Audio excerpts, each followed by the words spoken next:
3, 2, 1. You ready?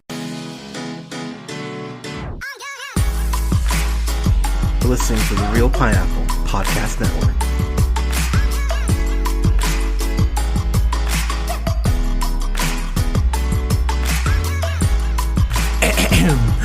Good evening, everybody. Thank you so much for listening. This is the Real Pineapple. This is your humble host, Hunter, here. Got a review here for a movie that is making a lot of waves and that a lot of people are talking about. Some people are saying it's their favorite movie of 2020. I've got a review for Promising Young Woman, which I'll be the first to admit I wasn't really familiar with the film or what it was even about. I didn't watch the trailer for this, and I gotta be honest, I'm really happy I didn't. And if you haven't seen this, and if for some reason you have been able to avoid what it's about or anything like that, I'd say go in this cold. I think the film actually works better just going in completely cold to what it is and just kind of enjoying it. So the film here stars Carey Mulligan as Cassandra. You've seen her in several things. An Education immediately comes to mind. Inside Llewyn Davis, Mudbound, Drive, Shame, to name a few. I think she's an incredible actress, and I was actually really excited to see that she was starring in this. I was like, oh, that's like, hell yeah, let's go. Because I always love seeing actors, actresses who may not be that upper tier get the chance to get some more exposure. And we'll get to Carey Mulligan, but she plays Cassie, technically Cassandra, but Cassie. And really the whole movie is about something happened to her or someone she knows. And so she went from, as the film says, being a promising young woman to kind of being kind of just a slouch, just being kind of, I don't even want to say reckless, but being just kind of lazy, settling into a routine, as many of us do. And the film itself does a very good job of kind of making you go, well, what happened? And I will say this film is just under 2 hours. It's an hour and 53 minutes. And for me, it's definitely something that I was enthralled with, captivated by, made uncomfortable by, and at the end of the movie was like, son of a bitch. Okay. So I normally go into spoilers, but I'm going to be honest with all of you kids. I'm going to dance around this like there's no tomorrow, because I really want you to discover this for yourself and to not spoil plot points. So again, I'm going to try to tap dance here, so stick with me here. So the movie starts off with Cassie at this bar. She is drunk, very drunk. And this guy, of course, comes up to her, is like, oh, well, like, oh, she's drunk. Hello, let me go over and say hi. And he's sitting there talking to a couple of his friends. And it is just the most douchey club dude conversation that you could ever hear. It's the whole, oh, she's dressed like that and drunk. Well, she's asking for it. They literally say that in the movie. And I know some people go, guys don't talk like that. You clearly haven't met enough men or gone to a club recently. But, well, hopefully none of you have gone to a club recently. But this one guy who offers to go and help her out, he seems, at first, somewhat decent. Like, hey, let's share a cab. It can drop you off at your place. We can just split the cab. I'm like, all right, that's okay. Hopefully. I did laugh really hard. And something about this movie is that the humor, there's a lot of dark humor in this, but it works really well for what where the film ends up and just kind of the road that the film goes ahead and takes. I laughed really hard once they get to the cab. The driver puts on some music, as you do, and Spice Girls 2 Become One came on, and that was something that I really went, okay, that's really fucking funny. So they get up to his place, get up to his room, And she's like, I need to lay down. Like, I don't feel good. And he goes, you know, oh, okay, lay down. Like, it's okay. Like, don't worry about it. It's fine. And he jumps on top of her, which, I mean, ow, first off. Secondly, he's like, oh, you're okay. You're okay. And she's like, I need to get up. I need to go. I need to go. She's practically begging, like, let me go. And he's like, no, it's okay. It's okay. And then the switch flips and she goes from, oh God, I'm drunk, to motherfucker, I told you I need to fucking go. And that's when the realization comes in of, oh, she's not drunk. She's completely dead dog sober. And you just got caught trying to sexually rape her. And that is where the movie goes, all right, here are some of our cards. Are you going to follow the breadcrumbs? Because again, this is a film about Cassie learning who she is independent of something that occurred in her life. And that's all I'm going to say about it. When you find out what said thing is, you go, well, shit. Okay. That makes a ton of sense why you would be this vengeful and this angry and this just lost in your life. And there is this lie that I think we are told overall as a society that time heals all wounds. It doesn't. Like, you don't always heal from the wounds. You just kind of learn to accept them. And this is one of those wounds that she just cannot get over. And I will be the first to admit, as someone who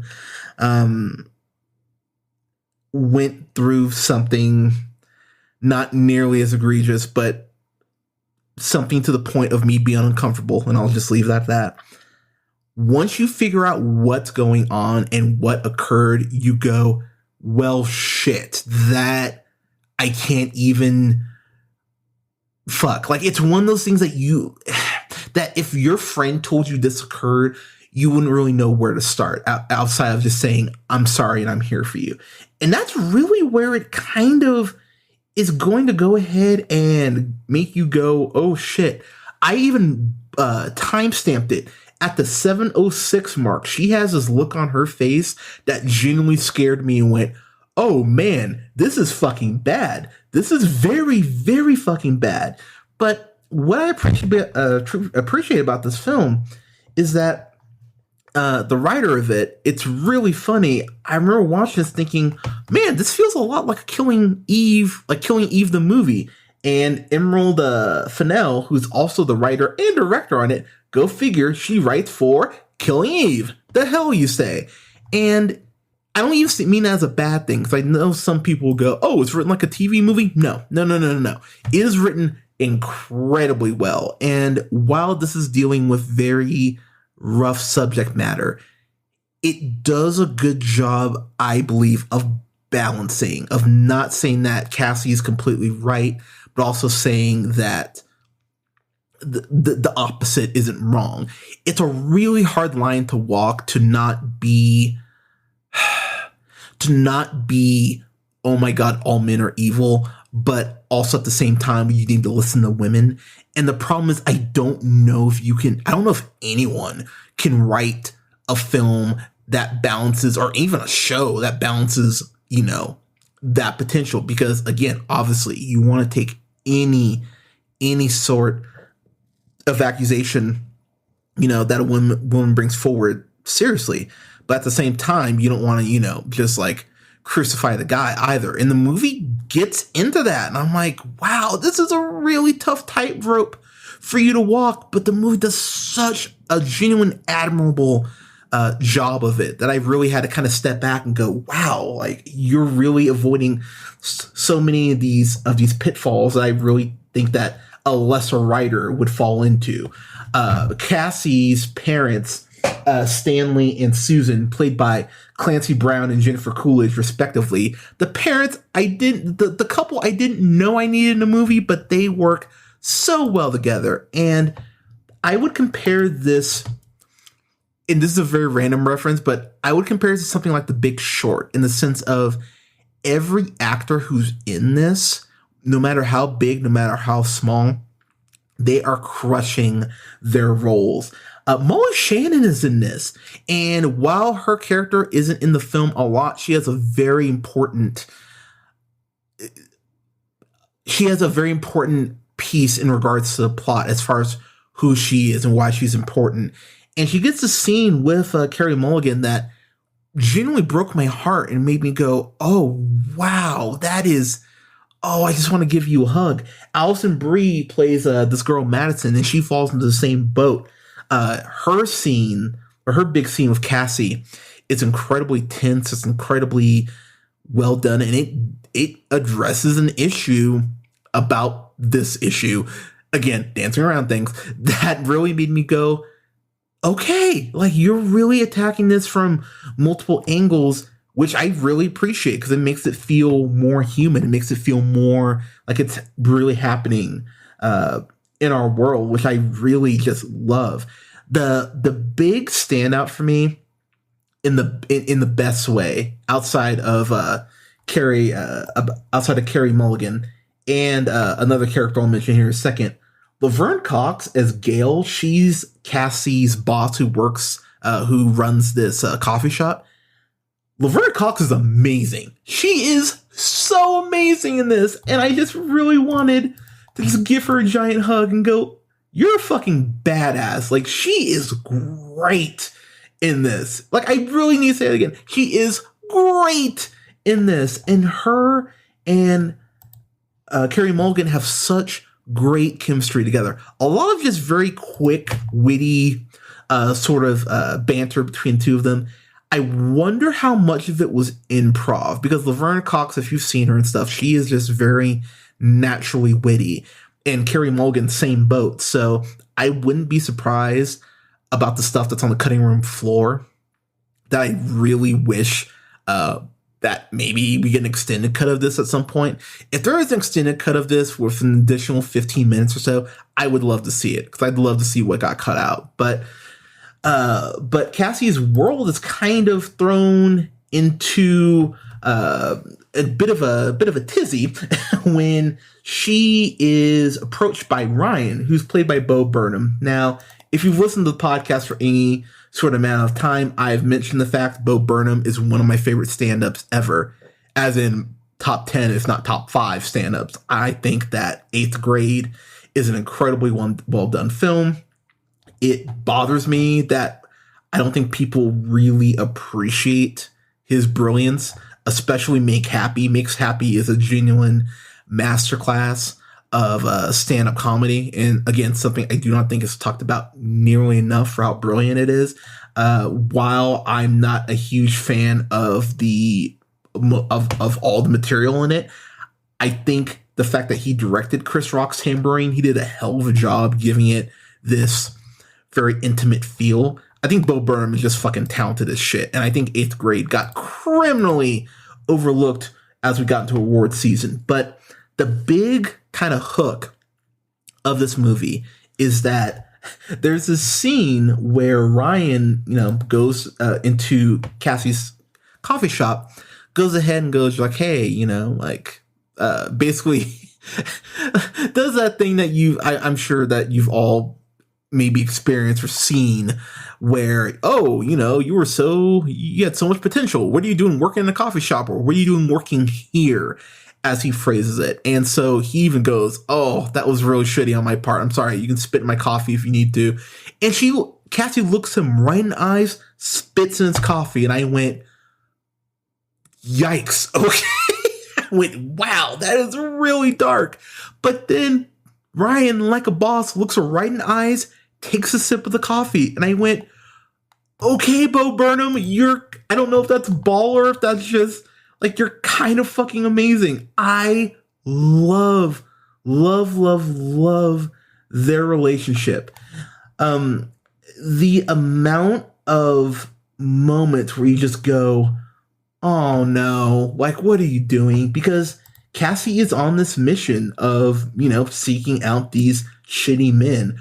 It made me really happy to see McLovin in it. I feel so bad. I still keep calling him Christopher Mintz-Plasse. He plays this guy named Neil, who, again, tries to hook up with her when she's drunk. And And there's this point where, he's kissing on her neck and kissing her ears and everything, and he flat out goes, "You need to stop. You need to fucking stop." And he does the whole, "I'm a nice guy. I'm a nice guy." And I felt like we had this connection. And Cassie, rightfully so, calls him on this shit and goes, "Oh, when's my birthday? What are my hobbies? What's my fucking name?" And I went, fuck, she's got you there, man. Like, she's really had you there. And Neil, rightfully so, goes, "Okay, fuck, all right, I just wanted to get laid." Which, at the end of the day, unfortunately, that's kind of what it comes down to. It's crazy to me, and this is my big takeaway. This vengeance mission that she's on, again, for reasons that you'll find out, she's basically the equalizer. And I mean that in the sense of she's giving all of these dudes a chance to take the off-ramp and not be a piece of shit. There are multiple points during every interaction where she goes, like, stop her, like, I'm drunk or I don't feel good. Multiple times. Multiple. With every single dude. And these guys are just like, "Well, nope, pussy, sorry." And that's the part in particular that just makes you go, fuck. It is so cringeworthy because it's so real. And if you've talked to any of your female friends, unfortunately, every female that you probably know, unfortunately, has a story like that. And it's really fascinating to see how her mind works and how she really checks these guys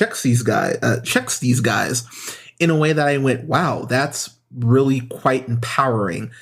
And I think it's something that I'll be honest, if you're a guy, you need to see this.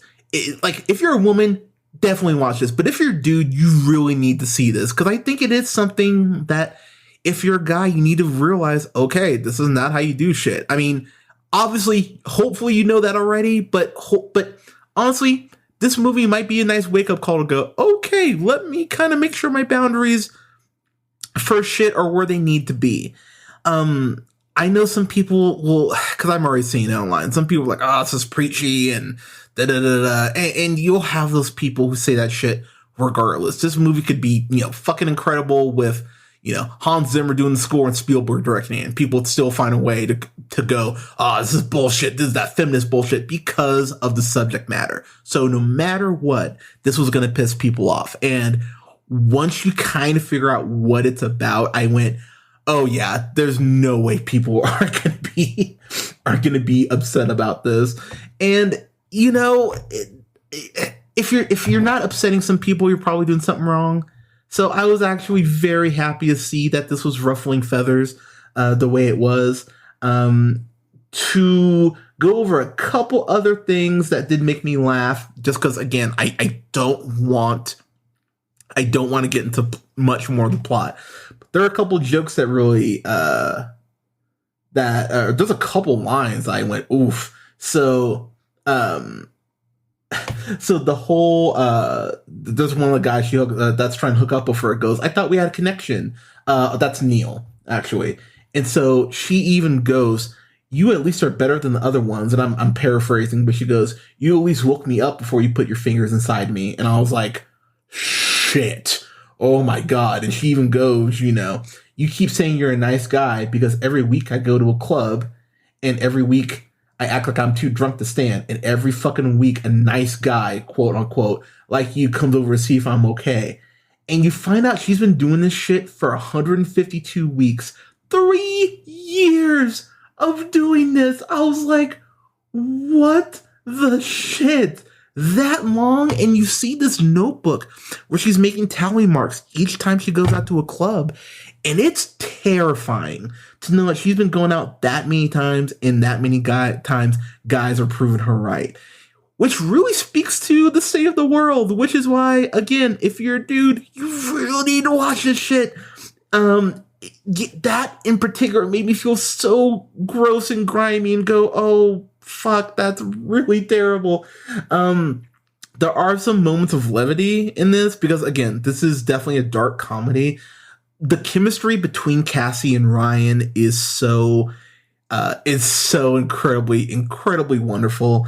There's a joke where, because Ryan's a doctor, And Cassie shows up and goes to his to the hospital he works at and goes, "Oh, I'm here to see my to get my herpes medication." And he goes, "Oh, you have herpes. That saves us an awkward conversation later." And that line made me laugh so incredibly fucking hard. I won't say why, but one of the last things I'll bring up here, this turns into, actually that's too much of a giveaway. Never mind. I'm not even going to bring up that movie. I will say it turns into somewhat of one of Tarantino's best films. That's what I'll say, and I will leave it at that. I think that's enough of a hint, but not a dead giveaway. Yeah, I'm trying to think of what else I can. Oh, they actually make a Paris Hilton song listenable. That is something that I really, really was impressed by. I think it's the Stars song, I want to say. I love that. I love that so much that they were able to somehow make Paris Hilton relevant again, which go fucking figure. There is so much that they use with the score, especially when you find out what the crux of Cassie's anger is. And I will leave it at that. That scene, and you'll know the scene I'm talking about once you get to it.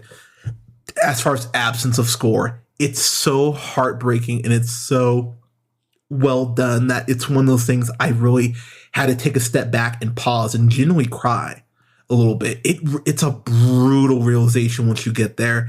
And the last thing I will say before I get to my final thoughts, there's one decision the plot makes that I really hate, that I genuinely hate, that I went, no, really? Like, it's one of those things I just went, I don't like that. I get why the writer did it, but I don't like it. Like, it's one of those decisions that if I got a chance to talk to Emerald, I would go, okay, can we talk about this? Like, tell me why this is, like, why you had to go this direction with this thing. It really bothered me, but regardless, this is about as close to perfect on one of these types of films that you can get. It's a revenge film for our current time and day. Like, we think about with, how dating and stuff works and how the nightclub scene works and all that. You think about something like Hustlers, where, I go back to that tragic scene where Awkwafina is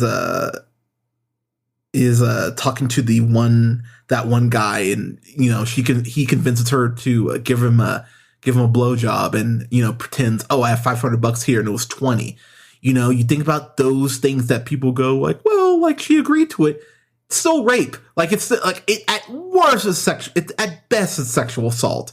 And this movie tackles an issue that is obviously uncomfortable for people to talk about in a way that I thought was incredibly well done and well fleshed out.